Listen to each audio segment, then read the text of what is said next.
খুবই ইচ্ছা হচ্ছিল আলু দিয়ে পাতলা ঝোল করে গরুর মাংস খাবো। তাই বাজার থেকে গরুর মাংস কিনে নিয়ে আসলাম। আর দেরি না করেই সব মসলা একসাথে মিক্স করে গরুর মাংসটা চুলায় বসিয়ে দিলাম। সো লেটস সি আমরা এই সিম্পল গরুর মাংস রেসিপিটা কিভাবে করেছি। সো হাই এভরিওয়ান, আসসালামু আলাইকুম। কি খবর সবার? সো কেটে রাখা গরুর মাংস, আলু, পেঁয়াজ কুচি, আদা রসুন বাটা, লাল মরিচ, হলুদ, ধনিয়া গুঁড়া, সাথে ছিল লবণ, ছিল গরম মসলা। গরম মসলাতে ছিল তেজপাতা, এলাচি, দারচিনি, গোলমরিচ আর লং।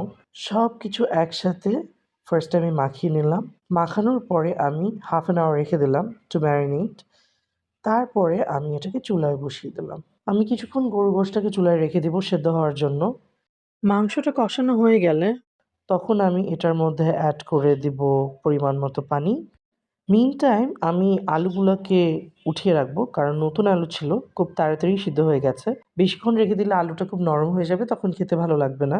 তারপরে তো আমি ওয়েট করব গরুর মাংস সেদ্ধ না হয়ে আসা পর্যন্ত। যখন পানিটা আরেকটু টেনে আসবে, আলুগুলো অ্যাড করে দেবো আর হালকা করে নেড়ে দেবো।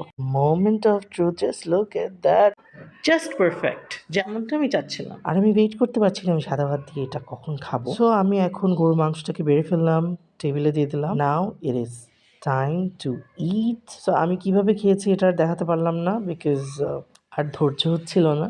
খুব মজা করে খেতে চাচ্ছিলাম। তো তোমাদের এই আলু দিয়ে গরুর মাংসের পাতলা ঝোলের রেসিপিটা কেমন লাগলো? Do let me know in the comment section. So until my next video, see you, take care, bye by.